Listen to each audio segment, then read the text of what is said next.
Hello दोस्तों, क्या हाल है। तारीख 3 फरवरी 2025, दिन सोमवार, हिंदी तिथि पंचमी। और आइए बात करते हैं आज के मुख्य समाचार में देश भर की तमाम बड़ी खबरों पर नजर डालते हैं। देखिए दोस्तों, एक तो आज ज्ञान की देवी माँ सरस्वती का प्रकट उत्सव है, वसंत पंचमी का त्योहार। आप सभी भाइयों बहनों दोस्तों मित्रों को ढेर सारी हार्दिक शुभकामनाएं। माँ सरस्वती आप सबके जीवन में ज्ञान, बुद्धि और सद्गुणों का संचार करें। इन्हीं शुभकामनाओं के साथ आगे बढ़ते हैं खबरों में। तो देखिए, एक तो बसंत पंचमी पर आज कई जगहों पर सरकारी छुट्टी भी रहेगी। कई राज्यों में स्कूल वगैरह बंद रहेंगे। एक तो झारखंड राज्य में भी 3 फरवरी को छुट्टी घोषित की गई है। इसके अलावा छत्तीसगढ़ में भी स्कूल में छात्र छात्राओं के लिए आज बसंत पंचमी के त्योहार के मौके पर छुट्टी का अनाउंसमेंट किया गया है। और कुछ जगहों पर बैंक भी बंद रहने वाले हैं। आरबीआई के बैंक हॉलिडे के कैलेंडर के मुताबिक त्रिपुरा राज्य में आज बैंक बंद रहेंगे, बाकी सभी राज्यों में खुले रहेंगे। और वहीं दोस्तों, बसंत पंचमी पर आज महाकुंभ में भी अमृत स्नान होगा। अब उत्तर प्रदेश के मुख्यमंत्री योगी आदित्यनाथ ने नए अधिकारियों को ये अहम जिम्मेदारी सौंपी है, क्योंकि इससे पहले आपको पता होगा मौनी अमावस्या के दिन भी महाकुंभ में भगदड़ मच गई थी। तो इस बार 6 चरणों में सुरक्षा व्यवस्था लागू रहेगी बसंत पंचमी के स्नान को भक्तों के लिए सुरक्षित बनाने के लिए। और ये देखिए जरा, वसंत पंचमी से पहले महाकुंभ मेले का ड्रोन वीडियो। आज महाकुंभ में तीसरे अमृत स्नान पर भी करोड़ों भक्तगण पहुंचेंगे संगम तट पर। और कुछ नए नियम भी लागू किए गए हैं। महाकुंभ में गाड़ियों की एंट्री पूरी तरह से बंद रहेगी। सभी वीवीआईपी के पास भी रद्द कर दिए गए हैं। रेलवे स्टेशनों पर आने जाने के रास्ते वन वे किए गए। बीते दिन भी 1 करोड़ श्रद्धालुओं ने डुबकी लगाई थी। और अभी दोस्तों, अमृत स्नान के चलते महाकुंभ में आपको 3 दिन मेले में पैदल ही एंट्री मिलेगी। जगह जगह पर बैरिकेड्स लगाए गए हैं। संगम तट पर पहुंचने के लिए आपको 8 से 12 किलोमीटर तक पैदल चलना पड़ेगा। तो ये बातों का भी ध्यान रखें जो महाकुंभ घूमने जा रहे हैं। बाकी बसंत पंचमी के अमृत स्नान को लेकर मेडिकल टीम भी अलर्ट है। महाकुंभ में 1200 से भी ज्यादा स्वास्थ्य कर्मी तैनात रहेंगे। और रेलवे की तरफ से भी एक अपडेट जारी किया गया है। आज अमृत स्नान बसंत पंचमी पर ज्यादा से ज्यादा स्पेशल ट्रेनों के संचालन के लिए रेलवे ने कई सारी लंबी दूरी की ट्रेनों को निरस्त कर दिया है। तो कई लंबे रूट की ट्रेनें आपको नहीं मिलेगी, हालांकि महाकुंभ के लिए आपको ट्रेनें मिलती रहेगी। और दोस्तों, इससे पहले जो मौनी अमावस्या पर महाकुंभ में भगदड़ मची थी, उस पर भी एक रिपोर्ट आ रही है। एआई कैमरों में 120 संदिग्ध लोग दिखाई दिए। कुछ लोग भीड़ में घुसे और उसके बाद भगदड़ मची। तो कहीं न कहीं ये एक साजिश भी हो सकती है। इस आशंका की जांच पर भी अब एटीएस और एसटीएफ की टीमें जुट चुकी हैं। और आज फिर से भगदड़ ना मच जाए, इसीलिए गाड़ियों वगैरह की एंट्री बंद की गई। और एक नया आदेश जारी किया गया, भगदड़ पर रील बनाने वालों पर भी एफआईआर दर्ज होगी। चलिए, महाकुंभ के बाद अब अपन आगे बढ़ते हैं खबरों में। देखिए, एक तो दिल्ली विधानसभा चुनाव पर अपडेट आ रहा। मुख्यमंत्री अरविंद केजरीवाल बोले कि कुंभकर्ण 6 महीने में नींद से जाग जाता था, लेकिन चुनाव आयोग जागता ही नहीं। इधर दिल्ली चुनाव के बीच कांग्रेस ने भी एक बड़ा दावा किया। कांग्रेस ने केजरीवाल सरकार पर आरोप लगाते हुए कहा कि अरविंद केजरीवाल के समय दिल्ली में सरकारी स्कूलों में बच्चे घटे, जबकि निजी यानी प्राइवेट स्कूलों में बच्चों की संख्या बढ़ी है। कांग्रेस ने ये आंकड़े भी जारी किए। इधर प्रधानमंत्री नरेंद्र मोदी ने भी दिल्ली विधानसभा चुनाव की जनसभा को संबोधित करते हुए कहा कि दिल्ली में वोटिंग से पहले झाड़ू के तिनके बिखर गए हैं। आपदा के नेता आम आदमी पार्टी को छोड़कर जा रहे हैं। 3 दिन बाद विकास का बसंत आएगा। दरअसल अभी हाल ही में जो आम आदमी पार्टी के 8 नेताओं ने आम आदमी पार्टी से इस्तीफा दे दिया था और उसके बाद वो बीजेपी में भी शामिल हो गए। तो इसी बात को लेकर पीएम मोदी ने आम आदमी पार्टी पर तंज भी कसा।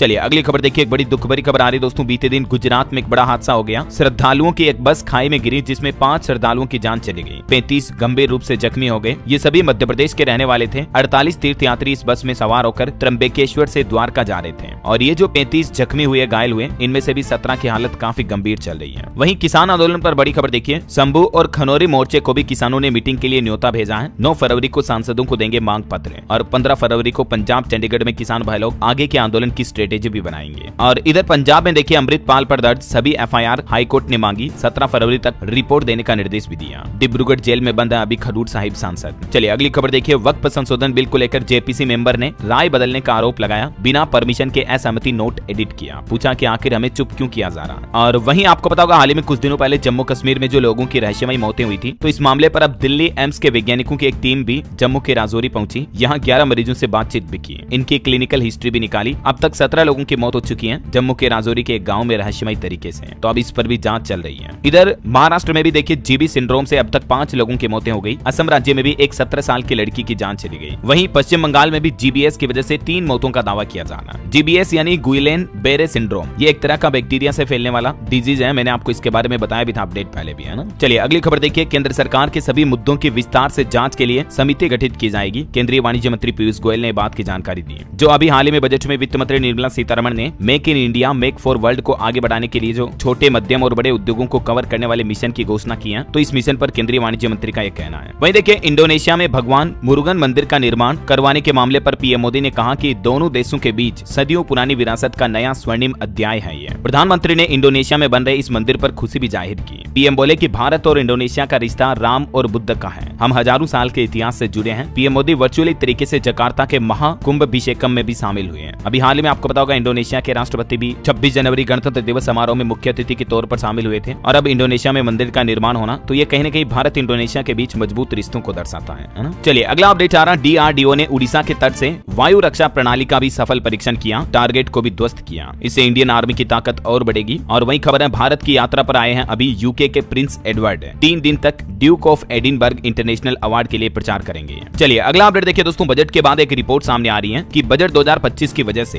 भारत में पर्यटन को भी पंख लगेंगे। देश के 50 पर्यटन स्थलों का विकास किया जाएगा और आमदनी के लिए होम स्टे को भी बढ़ावा दिया जाएगा। देश के वित्त मंत्री निर्मला सीतारमण ने भी कहा कि बजट 2025 लोगों की ओर से लोगों के लिए लोगों का बजट रहा है। मिडिल क्लास की आवाज सुनी गई। वैसे बजट में राज्यों को कितना आवंटन हुआ, इसको लेकर भी डेटा देखिए आप। मध्य प्रदेश को 11,643, राजस्थान को 8,937 करोड़ ज्यादा मिलेंगे इस साल के बजट में। केंद्र सरकार से कितना हस्तांतरण किया जाएगा बजट में इस बार, जबकि कितना मिलना था और अगले साल कितना मिलेगा, इसको लेकर डेटा भी आप देख सकते हैं। राजस्थान, मध्य प्रदेश, छत्तीसगढ़ और उत्तर प्रदेश के हैं। वैसे इस बार बजट में सबसे ज्यादा फायदा बिहार राज्य को दिया है सरकार ने। 2 लाख करोड़ टैक्स शेयर समेत 8 वंदे भारत ट्रेनों का भी तोहफा मिला है बिहार को। राज्य में 3 नए एयरपोर्ट और 400 ई बसें भी चलाई जाएगी। और बजट में जो सरकार ने इनकम टैक्स रिजीम में बदलाव किया, इससे बिहार के 5 लाख लोग टैक्स फ्री भी होंगे। मोदी सरकार बिहार राज्य को तकरीबन 2 लाख करोड़ देगी। और खबर यह है कि केंद्रीय बजट में झारखंड राज्य के लिए कोई खास बड़ा ऐलान नहीं हुआ है। हालांकि SC/ST महिला उद्यमियों को 2 करोड़ तक का जो लोन मिलेगा, उसका सबसे ज्यादा फायदा झारखंड की महिलाओं को मिल पाएगा और जल जीवन मिशन को भी बढ़ाया जाएगा। वहीं सरकार का कहना है कि यूनियन बजट से देश की जेलें भी आधुनिक होगी, क्योंकि जेलों के डेवलपमेंट के लिए भी 300 करोड़ रुपए बजट में आवंटित किए गए हैं, है ना। और इसके अलावा देखिए आप, उत्तर प्रदेश में डॉक्टरों की संख्या में बड़ा इजाफा होगा। कैंसर के 7 लाख मरीजों को हर महीने 10 लाख तक का फायदा होगा। बजट में जो सरकार ने हेल्थ सेक्टर को लेकर जो प्रावधान किए हैं, उनका सीधा फायदा यूपी राज्य के सबसे ज्यादा लोगों को, मरीजों को मिल पाएगा, है ना। और हाँ दोस्तों, खबरों में आगे बढ़े इससे पहले आपको पता होगा, अभी बजट 2025 के अनाउंसमेंट्स के बाद मार्केट्स में कुछ इंपोर्टेंट चेंजेस देखने को मिले हैं। हर साल बजट का इंपैक्ट इकोनॉमी पर काफी होता है। अगर आप भी एक इन्वेस्टर या ट्रेडर हैं, तो आपको अपनी स्ट्रेटेजी को मार्केट के हर शिफ्ट के लिए रेडी रखना होगा। जब मार्केट में कोई मेजर चेंज हो, तो सबसे जरूरी चीज ये होती है कि सही टूल्स और सपोर्ट, और ये सपोर्ट आपको मिलता है BlinkX से। दोस्तों BlinkX एक ऐसा प्लेटफॉर्म है जो आपको ट्रेडिंग और इन्वेस्टिंग में हर तरह की सपोर्ट देता है, आपके एक्सपीरियंस को आसान बनाता है। ये प्लेटफॉर्म काफी यूजर फ्रेंडली है और आपको ट्रेडिंग में मदद करता है। चाहे आप NSE के F&O, equity delivery, equity intraday या IPOs में ट्रेड करना चाहते हैं, तो BlinkX आपको 0 ब्रोकरेज अनलिमिटेड ट्रेडिंग फैसिलिटी भी देता है। और ये सब कुछ काफी अफोर्डेबल प्लान्स में है। 249 के प्लान में 2 महीने, 599 में 6 महीने और 899 में आप 1 साल तक 0 ब्रोकरेज का फायदा ले सकते हैं। तो हाई ट्रेडिंग कॉस्ट की चिंता अब आप बिल्कुल भूल सकते हैं। और भी BlinkX पर आपको बहुत एडवांस टूल्स और फीचर्स मिलते हैं, जो आपको मार्केट के ट्रेंड्स को एक्यूरेटली ट्रैक करने में मदद करते हैं, जैसे customisable dashboard, strategy builder, super smart watch list. ये फीचर्स आपको मार्केट को बेहतर समझने और अपने ट्रेड्स को कॉन्फिडेंटली एग्जीक्यूट करने में हेल्प करते हैं। और हाँ, अगर आपको कभी हेल्प की जरूरत पड़े, तो BlinkX का डेडिकेटेड रिलेशनशिप मैनेजर हमेशा रेडी होता है आपकी मदद के लिए। और अगर आपको मार्केट में नई अपॉर्चुनिटी ढूंढने में मदद चाहिए, तो BlinkX का रिसर्च कॉल्स फीचर ये आपके लिए परफेक्ट है। ये कॉल्स आपको बताते हैं कि किस स्टॉक में कब एंटर करना है, कहां आपका स्टॉप लॉस, टारगेट और एग्जिट होना चाहिए। ये सब क्लियर टाइम फ्रेम के साथ मिलता है, जो कि आपको मार्केट में बेस्ट डिसीजन लेने में मदद करते हैं। तो अगर आप भी अपने ट्रेडिंग एक्सपीरियंस को नेक्स्ट लेवल पर ले जाना चाहते हैं, तो आज ही BlinkX को ट्राई करें। डिस्क्रिप्शन और पिन कमेंट में लिंक दिया हुआ है। चलिए आगे बढ़ते हैं खबरों में। देखिए, डोनाल्ड ट्रंप की सरकार बने 11 दिन हो चुके हैं और इस बीच ट्रंप सरकार ने कुछ एक्शन लिए। 1700 अवैध प्रवासी भारतीयों को हिरासत में लिया है। अमेरिका और मेक्सिको बॉर्डर से घुसपैठ में भी 94% की गिरावट देखी गई। और अमेरिका की ट्रंप सरकार ने एक और बड़ा फैसला तो ये लिया है, नए टैरिफ प्लान जारी किए हैं दुनिया के कई देशों के लिए। हालांकि इसमें भारत का नाम नहीं है, बल्कि चीन, मेक्सिको और कनाडा पर यूएस गवर्नमेंट ने अब ज्यादा टैरिफ लगाया है। इनसे अमेरिका को सबसे ज्यादा व्यापार घाटा हो रहा, इसीलिए ट्रंप सरकार ने ये फैसला लिया है। और जब चाइना पर भी ट्रंप द्वारा 10% टैरिफ लगाए जाने का फैसला किया, तो अब चाइना भड़क गया। यहाँ तक कि चीन सरकार ने तो WTO में इसके खिलाफ मुकदमा दायर करने की भी चेतावनी दी है। WTO यानी वर्ल्ड ट्रेड ऑर्गेनाइजेशन में चाइना जाएगा अब अमेरिका के इस 10% टैरिफ फैसले के खिलाफ। वहीं जब अमेरिका ने कनाडा पर टैरिफ बढ़ाया, तो इधर कनाडा ने भी अमेरिका पर 25% टैरिफ लगाने का ऐलान कर दिया है। और इससे 106 अरब डॉलर के ट्रेड पर असर पड़ेगा, क्योंकि डोनाल्ड ट्रंप भी कनाडा पर 25% टैरिफ लगा चुके हैं। तो बदले में कनाडा सरकार ने भी अभी ये फैसला लिया है। और वहीं देखिए दोस्तों, खेल समाचार पर भी भारत के लिए एक बड़ी अच्छी खबर आ रही है। भारत ने 150 रन से जीता 5वां T20 मैच। अभिषेक शर्मा की सेंचुरी देखने को मिली, 2 विकेट भी लिए, इंग्लैंड को 4-1 से सीरीज हराई। और इस अंतिम मैच की तो जीत भी कोई छोटी मोटी नहीं रही, बल्कि भारत ने इंग्लैंड को 150 रनों के बड़े अंतर से 5वां T20 हराया है। वाकई में भारतीय खिलाड़ियों को मेनी कांग्रेट्स। और आपको तो पता होगा, मैंने तो आपको कल ही बता दिया था कि T20 T20 सीरीज भारत जीतेगी, है ना। और महिला क्रिकेट पर भी एक अच्छी खबर आ रही है। अंडर 19 विमेंस T20 में भी भारत लगातार दूसरी बार वर्ल्ड चैंपियन बना। साउथ अफ्रीका को 9 विकेट से हराया। 83 रन का टारगेट 11 ओवर में चेज किया। चलिए अगली खबर देखिए, भूकंप पर आ रही है। राजस्थान में भूकंप के झटके महसूस हुए। बीकानेर में धरती हिली। 72 किलोमीटर दूर जसरासर में रहा ये भूकंप का केंद्र। लोग बाग डर के मारे सहम से गए, घरों से बाहर आ गए, एक दूसरे को कॉल करने लगे। बीते दिन दोपहर तकरीबन 1-1:30 बजे के समथिंग ये भूकंप के झटके महसूस हुए थे। हालांकि गनीमत रही कि जानमाल का नुकसान नहीं हुआ। चलिए अगला अपडेट देखिए, चारधाम यात्रा पर आ रहा है। वसंत पंचमी के मौके पर घोषित हुई तिथि 4 मई को बद्रीनाथ धाम के कपाट खुलेंगे। इस साल मतलब 4 मई से ही बद्रीनाथ धाम की यात्रा शुरू हो जाएगी। सुबह तकरीबन 6 बजे शुभ समय पर भगवान बद्रीनाथ के कपाट खोले जाएंगे। चलिए अगला अपडेट देखिए, थिएटर्स के बाद अब संसद की बारी। पार्लियामेंट में भी होगी Ramayana the legend of Prince Ram movie की स्क्रीनिंग, और ये स्क्रीनिंग इसी महीने 15 फरवरी 2025 को संसद भवन में की जाएगी। और खबर है दोस्तों, केग सीएजी के संजय मूर्ति ने कहा कि एआई यानी आर्टिफिशियल इंटेलिजेंस और एमएल यानी मशीन लर्निंग के लिए ढांचा तैयार कर रहा केग। $30 ट्रिलियन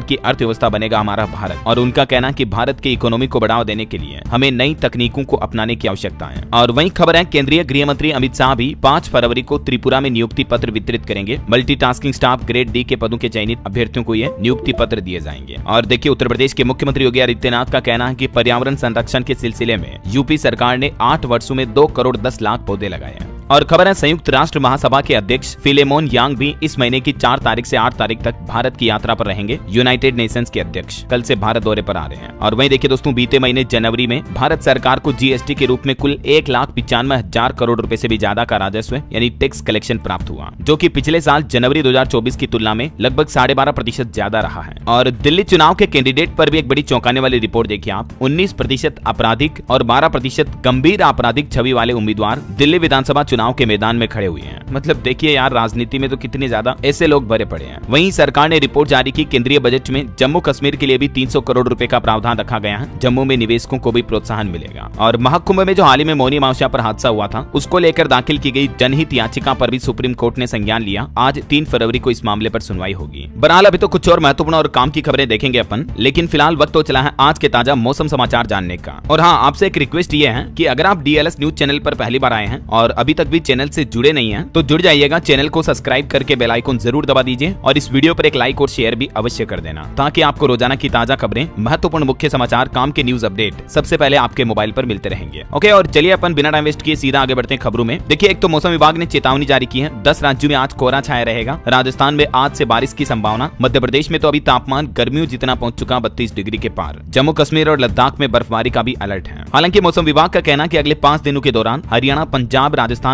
हिमाचल प्रदेश समेत सभी नॉर्थ वेस्ट के राज्यों में 2-3 डिग्री तक तापमान और भी ज्यादा बढ़ सकता है। चलिए कुछ अलग अलग राज्यों के मानसून अपडेट देखते हैं। देखिए, उत्तर प्रदेश में आज से 3 दिन बारिश का अलर्ट है। यूपी के 33 जिलों में घना कोहरा छाया रहेगा। अभी बहराइच और शाहजहांपुर सबसे ठंडा इलाका चल रहा है। हालांकि फरवरी में यूपी में भी गर्मी एक नया रिकॉर्ड बनाएगी। अभी इस बार तो आपको पता होगा, मौसम विभाग ने कहा कि इस साल गर्मी भी बहुत तेज पड़ेगी और जल्दी पड़ना शुरू हो जाएगी, है ना। मध्य प्रदेश में भी देखिए, ग्वालियर, चंबल में 3 फरवरी को बादल छाएंगे। आज मतलब बारिश हो सकती है। एमपी में भी अब तो बस सुबह और रात में ही ठंड का असर दिख रहा, बाकी दिन में तो धूप लगने लगी है। हरियाणा में भी 3 दिन तक बारिश की चेतावनी। सुबह 5 शहरों में धुंध छाई रही, कुछ ट्रेनें भी लेट हुई इसके चलते हैं। पंजाब में देखिए, घने कोहरे का अलर्ट है। जनवरी में सामान्य से 60% कम बारिश हुई और आज से पंजाब में भी मौसम बदलेगा। राजस्थान में भी आज से फिर से बारिश का अलर्ट है। और भरतपुर में एक घटना भी हो गई। सर्दी से बचने के लिए अलाव जलाकर सोई महिला की जलने से जान चली गई। ऐसी लापरवाहियां कभी ना करे, मैं आपको कहता रहता हूं हमेशा। छत्तीसगढ़ में भी देखिए, ठंड मानो गायब सी हो गई। 2 दिन और बढ़ेगा तापमान। रायपुर में तो 5 डिग्री तक बढ़ा दिन का तापमान। और अभी बिलासपुर में तो देखिए 36 डिग्री चल रहा तापमान। गर्मियों जैसे हालात हो रहे हैं। दिल्ली में भी मौसम विभाग का कहना है कि फरवरी की शुरुआत सबसे गर्म रही। 15 सालों में सर्वाधिक तापमान रहा फरवरी के पहले ही दिन का। और भी दोस्तों, अगले 24 घंटों के दौरान मौसम की संभावित गतिविधियां क्या रह सकती हैं, इस बाबत जानकारी भी आप देख सकते हैं स्क्रीन पर। और वहीं बजट के बाद एक मार्केट का स्टेटस देखिए आप। मार्केट कैपिटलाइजेशन के लिहाज से देश की 10 सबसे बड़ी कंपनियों में से 7 का मार्केट कैप बीते सप्ताह कारोबार में 2.25 लाख करोड़ रुपए तक बढ़ा है, जिसमें बैंकिंग शेयरों की खरीदारी सबसे ज्यादा रही। टाटा कंसल्टेंसी का मार्केट कैप 28,000 करोड़ कम हुआ। वहीं खबर है, बजट के बाद अब आपके लोन की ईएमआई में भी कटौती हो सकती है, क्योंकि टैक्स छूट के बाद अब भारतीय रिजर्व बैंक आरबीआई भी मिडिल क्लास को तोहफा दे सकता है। 7 फरवरी को आरबीआई की एमपीसी मीटिंग होने वाली है, 5 से 7 फरवरी के बीच। तो हो सकता है दोस्तों कि इस बार आरबीआई अपनी एमपीसी मीटिंग में रेपो रेट में कटौती कर सकता है। जहां तक मार्केट एक्सपर्ट का अनुमान है, रेपो रेट में 25 बेसिस पॉइंट की कटौती होने की संभावना है। और अगर आरबीआई रेपो रेट को कम करता है, तो जाहिर सी बात है बैंक भी आपके लोन की रेटें कम कर देंगे, है ना। चलिए अगली खबर देखिए। फिलीपींस से भारत लाया गया गैंगस्टर जोगिंदर ग्योंग, इंटरपोल की तरफ से भी रेड नोटिस जारी किया गया था। वहीं खबर है, आज 3 फरवरी को 30 नई स्मार्ट आंगनवाड़ियों का उद्घाटन करेंगे केरल के मुख्यमंत्री पिनराई विजयन। केरल सरकार की तरफ से ये घोषणा की गई। ये आधुनिक आंगनवाड़ियां होंगी, मतलब सारी फैसिलिटी होगी यहाँ, भोजन कक्ष, शौचालय, रसोई घर, भंडार कक्ष, खेल क्षेत्र, हॉल वगैरह सब कुछ है ना। चलिए अगला अपडेट देखिए। बिहार के भी पहले स्मार्ट विलेज का मुख्यमंत्री नीतीश कुमार ने उद्घाटन किया और बिहार के बांका को भी 362 करोड़ की योजनाओं की सौगात दी। बीते दिन रविवार को यह उद्घाटन किया गया। वहीं खबर देखिए दोस्तों,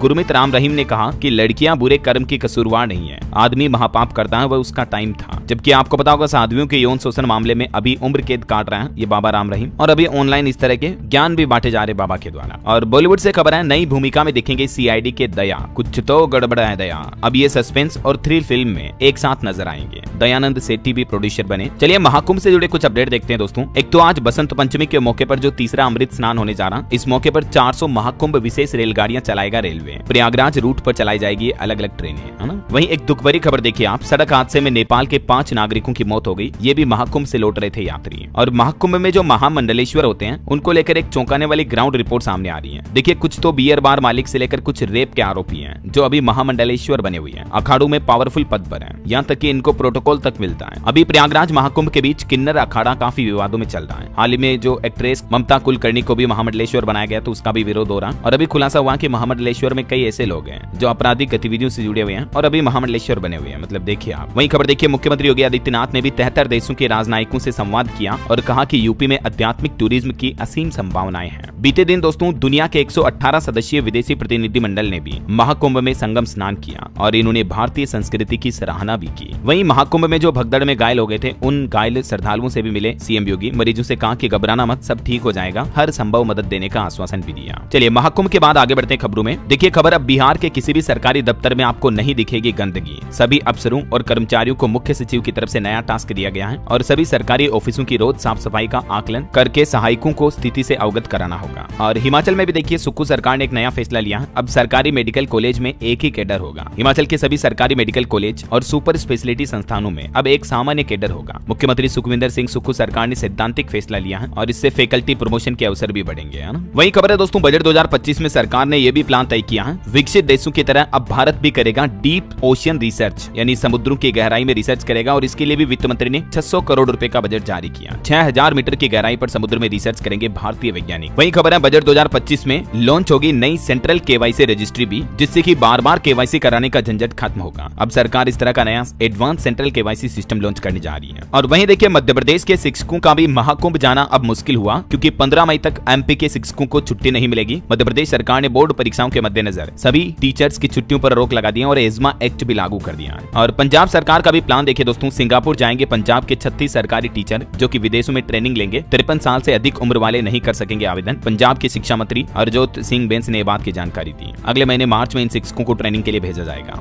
और देखिए बिहार के प्रत्येक इंजीनियरिंग और पॉलिटेक्निक कॉलेज में होने जा रहा नया बदलाव, छात्रों को अब से यह नई सुविधा मिलेगी। और इस बदलाव के तहत दोस्तों अब राज्य के इंजीनियरिंग और पॉलिटेक्निक कॉलेजों में लैंग्वेज लैब स्थापित किए जाएंगे। समझ रहे हो, मतलब स्टूडेंट अलग अलग भाषाओं का भी अध्ययन रिसर्च कर पाएंगे ऐसा। और टेक न्यूज से कुछ खबरें देखिए आप। व्हाट्सएप एक नया फीचर लेकर आ रहा है जिसके तहत अब पर्सनल चैट्स में आपको रिमाइंडर और मीटिंग शेड्यूल करने की सुविधा भी मिलेगी। और YouTube की तरफ से भी 2 नए धमाकेदार फीचर लॉन्च किए गए हैं जो कि क्रिएटर्स और यूजर्स दोनों के लिए फायदेमंद है। एक तो YouTube अपने डेडिकेटेड कम्युनिटी स्पेस फीचर को विस्तार करेगा, YouTube ने इसकी घोषणा की है। वहीं YouTube वीडियो को अब आप 4x स्पीड से भी देख पाएंगे। अभी जो 2x स्पीड मैक्सिमम होती है, तो 4x वाला फीचर भी YouTube जल्दी रोल आउट करने जा रही है ना। और टेक न्यूज पर गूगल कंपनी का भी एक प्लान देखिए आप। AI की मदद से अब आपको मौसम की एकदम सटीक जानकारी मिल पाएगी। गूगल 2 नए AI मॉडल लेकर आया है। दरअसल गूगल डीप माइंड ने गूगल रिसर्च के साथ मिलकर ये वेदर नेक्स्ट लॉन्च किया है। इन AI टूल के जरिए आपको एक्यूरेट मौसम की जानकारी मिल पाएगी, है ना। और अगली बड़ी खबर देखिए आप। उत्तर प्रदेश में बिजली विभाग के 1200 कर्मचारियों की सेवाएं की गई समाप्त, जिनमें कई जिलों के कर्मचारी शामिल हैं और सभी 55 साल से ऊपर हैं। इन जिलों के कर्मचारियों की सेवाएं समाप्त की गई, देख सकते हैं आप पूरी लिस्ट भी। वहीं यूपी के तकरीबन 10.5 लाख सरकारी कर्मचारी व शिक्षकों के लिए भी खुशखबरी आई है। केंद्रीय बजट से अब इन कर्मचारियों को सीधा लाभ मिलने वाला है। आयकर छूट का लाभ यूपी के इतने कर्मचारियों को मिलेगा, है ना। वहीं देखिए दोस्तों हरियाणा में भी बदल गया नियम। अब इन परिवारों का रद्द होगा पहचान पत्र। दरअसल हरियाणा की नायब सिंह सैनी सरकार की तरफ से एक सख्त आदेश जारी किया किया गया, जिसके मुताबिक अब प्रदेश से पलायन कर चुके या लंबे समय से हरियाणा राज्य से बाहर रह रहे परिवारों का पीपीपी यानी परिवार पहचान पत्र रद्द हो जाएगा। साथ ही अगर परिवार का कोई सदस्य जीवित नहीं है या परिवार से बाहर है तो भी उसे पीपीपी से निरस्त कर दिया जाएगा। ये कुछ नए नियम जारी किए हैं हरियाणा गवर्नमेंट ने परिवार पहचान पत्र को लेकर, है ना। चलिए कुछ और स्टेट न्यूज अपडेट देख लेते हैं फटाफट से। देखिए, संपूर्ण राजस्थान में लागू होगा किसान रजिस्ट्री प्रोजेक्ट। 31 मार्च तक ग्राम पंचायतों में शिविरों का आयोजन होगा। राजस्थान सरकार की तरफ से यह नया प्लान बनाया जा रहा है। इसके अलावा देखिए, राजस्थान के मुख्यमंत्री भजन लाल बोले कि ईआरसीपी योजना लागू होने के बाद जमीनें सोना उगलेगी, मतलब किसान भाई लोगों को सबसे ज्यादा लाभ होगा। वहीं राजस्थान में बीते दिन आरएएस प्री का एग्जाम अजमेर में जब हो रहा था, इस दौरान कंट्रोवर्सी हो गई। पेपर का लिफाफा खुला मिलने पर विवाद पैदा हो गया। अभ्यर्थियों ने परीक्षा का भी बहिष्कार किया और हैरानी की बात तो ये रही कि एग्जाम के मात्र 5 घंटे बाद ही आरपीएससी ने आंसर की भी जारी कर दी। देख रहे हो मतलब। चलिए अगला अपडेट देखिए, मध्य प्रदेश में सरकारी कर्मचारियों का आंदोलन तेज हुआ। 51 सूत्रीय मांगों को लेकर 7 तारीख को एमपी के सभी जिलों में धरना देंगे सरकारी कर्मचारी। 16 फरवरी को भोपाल में महारैली का आयोजन भी होगा। पुरानी पेंशन समेत कई सारी मांगों को लेकर यह आंदोलन तेज करेंगे, है ना। इसके अलावा मध्य प्रदेश में कर्मचारियों को लेकर एक नया आदेश भी जारी हुआ। कर्मचारियों को समग्र आईडी से आधार कार्ड लिंक कराना जरूरी होगा और ये अपडेट कराने की आखिरी तारीख 28 फरवरी है। चलिए खबर देखिए दोस्तों, छत्तीसगढ़ के किसानों को 0% ब्याज पर लोन मिलेगा। देश भर के तकरीबन 100 जिलों पर मोदी सरकार का खास फोकस है, जहां किसान खेती ज्यादा करते हैं। तो उन 100 जिलों में छत्तीसगढ़ के भी कई जिले शामिल हैं। जो वित्त मंत्री ने बजट में प्रधानमंत्री धन धान्य कृषि योजना शुरू करने की घोषणा की है, तो इसी योजना के तहत किसान भाई लोगों को ये लाभ मिलने जा रहा सीधा। वहीं खबर देखिए, छत्तीसगढ़ में बर्ड फ्लू की एंट्री हुई। अब सभी जिलों के कलेक्टर्स को अलर्ट कर दिया है और बर्ड फ्लू के रोकथाम के लिए रैपिड रिस्पांस टीम भी बनाई गई है। अभी बीते दिन ही आपको पता होगा, रायगढ़ जिले में तो 12,000 चूजे और 5,000 मुर्गियों को भी मारकर गाड़ा गया, क्योंकि अभी दूसरे जिलों में ना फैल जाए बर्ड फ्लू, इसलिए प्रशासन ने यह कार्रवाई की है। और वहीं दोस्तों, उत्तर प्रदेश में जो एक अनुसूचित जाति की युवती की जान लेने का जो मामला सामने आया, उस पर अब मुख्यमंत्री योगी आदित्यनाथ ने संज्ञान लेते हुए मंत्री को एक पत्र भी भेजा, जानकारी ली और उनके परिजनों से भी फोन पर बातचीत की। और सीएम योगी ने कैबिनेट मंत्री को भी मुलाकात करने के लिए भेजा। वहां पर मुख्यमंत्री बोले कि बेटी की हत्या में सपा का ही दरिंदा होगा। अयोध्या सांसद नौटंकी कर रहे हैं, क्योंकि इस मामले पर दलित युवती की जो जान गई, इस मामले पर फूट फूट कर रोए अयोध्या के सांसद। माथा पीट कर बोले कि प्रभु राम कहाँ है। तो इसी पर सीएम योगी ने कहा कि नौटंकी कर रहे हैं अवधेश प्रसाद। तो वहीं यूपी के राजधानी लखनऊ में घर खरीदने वालों के लिए भी खुशखबरी आई है। 61 नई परियोजनाओं में बनेंगे 54,000 नए घर। लगभग 2.5 लाख परिवारों को आशियाना मिल पाएगा। लखनऊ में रेरा की तरफ से ये नई रियल एस्टेट योजना शुरू की गई है। वहीं बिहार से खबर आ रही दोस्तों, 11 फरवरी को बिहार के मुख्यमंत्री नीतीश कुमार की प्रगति यात्रा शुरू होगी। बेडनी गांव को सजाने में जुटे अधिकारी लोग बोले कि मुख्यमंत्री नहीं आते तो 20 साल में भी ये सब नहीं हो पाता। बिहार के औरंगाबाद में सीएम नीतीश ये यात्रा शुरू करेंगे। और बड़ी खबर देखिए आप, हरियाणा में किसानों ने खटकर टोल पर प्रदर्शन खत्म किया। कंपनी ने 200 रुपए लौटाए। किसान का झंडा लगी गाड़ी से टैक्स नहीं वसूलेंगे, अब 3 मांगे भी मानी। हरियाणा के जिंद में दिल्ली पटियाला नेशनल हाईवे पर स्थित ये टोल प्लाजा पर 5 घंटे तक किसानों ने कल प्रदर्शन किया। फिर आखिरकार प्रशासन की सूझबूझ के बाद ये धरना प्रदर्शन खत्म हुआ। और रेलवे से भी खबर आ रही, पंजाब हरियाणा में जमीन अधिग्रहण करेगा रेलवे। दिल्ली जम्मू रूट के लिए नई रेलवे लाइन बिछाई जाएगी। पुणे की कंपनी ने सर्वे भी किया, एफएसएल ने रिपोर्ट भी सौंपी। ये रेलवे लाइन तकरीबन 600 किलोमीटर में फैली होगी, तो इसका जमीन अधिग्रहण किया जाएगा जल्दी। और खबर है, पंजाब में स्कॉलरशिप के लिए 55 करोड़ 45 लाख रुपए जारी हुए हैं। लगभग 86,000 पोस्ट मैट्रिक स्टूडेंट को ये छात्रवृत्ति योजना का फायदा मिलेगा। पंजाब सरकार का कहना कि सीधे अकाउंट में भेजी जाएगी राशि। जो मेधावी स्टूडेंट है उनको ये स्कॉलरशिप मिलेगी। वहीं हिमाचल प्रदेश में देखिए, बर्फबारी की वजह से फिर से ठंड बढ़ी। आज से एक्टिव होगा नया वेस्टर्न डिस्टर्बेंस। 4-5 फरवरी को हिमाचल में बारिश और बर्फबारी की भी संभावना है। और उत्तराखंड में देखिए, 38वें राष्ट्रीय खेलों में उत्तराखंड को एक और पदक मिला। पुरुष और महिला बैडमिंटन टीम ने जीता सिल्वर मेडल। चलिए एजुकेशन पर कुछ अपडेट देखते हैं दोस्तों। देखिए, इस सप्ताह की कुछ टॉप जॉब्स। राजस्थान में 13,000 से ज्यादा भर्तियां निकली हुई है। सेंट्रल बैंक ऑफ इंडिया में भी 1,000 वैकेंसी है। राजस्थान में ये RSMSSB की रिक्रूटमेंट है, जिसकी लास्ट डेट आवेदन करने की 19 मार्च है। ठीक है, इसके अलावा देखिए, RRC गोरखपुर में भी भर्ती निकली हुई है 1104 पदों पर। आवेदन की अंतिम तारीख 23 फरवरी। ईस्ट सेंट्रल रेलवे में भी 1154 पदों पर भर्ती निकली हुई है। आवेदन की आखिरी तारीख 14 फरवरी। सेंट्रल बैंक ऑफ इंडिया में भर्ती निकली हुई है 1,000 पदों पर। आवेदन की आखिरी तारीख 20 फरवरी। बैंक ऑफ महाराष्ट्र में 172 पदों पर भर्ती निकली हुई है। लास्ट डेट इसकी 17 फरवरी है। ठीक है ना। तो ये कुछ इस सप्ताह की टॉप गवर्नमेंट जॉब्स रही। मैंने आपको सभी के अपडेट बता दिए। और इसके अलावा उत्तर प्रदेश में सिपाही भर्ती को लेकर अपडेट आ रहा। शारीरिक परीक्षा के पहले चरण के प्रवेश पत्र यानी कि एडमिट कार्ड आज जारी कर दिए जाएंगे। ठीक है, 10 फरवरी को ये फिजिकल एग्जाम वगैरह होंगे। चलिए कुछ अंतर्राष्ट्रीय न्यूज अपडेट देखते हैं दोस्तों। देखिए, रूस यूक्रेन में जंग थमने का नाम नहीं ले रही है। अब पुतिन के हमले से दहल उठा यूक्रेन का पोल्टावा शहर। ड्रोन और मिसाइल अटैक में 15 से 19 लोगों की जान जाने की खबर है। दरअसल बीते दिन ही रूस ने यूक्रेन पर 40 मिसाइलें दागी और 123 ड्रोन से हमला भी किया, जिसमें 19 लोगों की मौत हो गई। और एक दुखद खबर अंतर्राष्ट्रीय न्यूज से यह है, स्क्विड गेम वेब सीरीज अगर आपने देखी होगी तो इसके सीजन 2 की एक्ट्रेस का भी निधन हो गया। ईश्वर उनकी आत्मा को शांति दे। और चलिए अंत में आज के राशिफल पर नजर डाल लेते हैं। देखिए, आज कर्क और सिंह राशि के लोगों को सितारों का साथ मिलेगा। मकर राशि वालों को रुका पैसा मिलने की भी संभावना है। और वैसे ये जो पूरा फरवरी का महीना है ना दोस्तों, ये 8 राशियों के लिए बहुत ही फायदेमंद रहने वाला है। मेष, मिथुन और कर्क राशि वालों को धन लाभ लाभ मिलेगा, तो वहीं कुंभ राशि वालों को नौकरी में मनचाहा पद मिलने के भी योग है। और भी कुछ अलग अलग राशियों का राशिफल आप देख सकते हैं स्क्रीन पर इस टेबल में। और हाँ दोस्तों, आप मुझे कमेंट करके बताइए कि इस बार के बजट में केंद्र सरकार ने सबसे ज्यादा फायदा किस राज्य को दिया है। कमेंट में लिखिए। सही जवाब देने वाले लोगों को रेंडमली सेलेक्ट होने पर DLS न्यूज टीम की तरफ से एक शानदार सरप्राइज गिफ्ट जीतने का मौका मिलेगा। और इसी के साथ ही अगर आपको वीडियो अच्छा लगा तो इसे लाइक करना, शेयर भी करना। DLS न्यूज चैनल को सब्सक्राइब करके बेल आइकन जरूर दबा देना, ताकि आपको रोजाना की ताजा खबरें, महत्वपूर्ण मुख्य समाचार, काम की न्यूज अपडेट डेली आपके मोबाइल पर मिलते रहेंगे। ओके, ख्याल रखिएगा अपने आप का, अपने परिवार का। मिलेंगे अगले नेक्स्ट अपडेट में, तब तक के लिए जय हिंद, जय भारत, वंदे मातरम।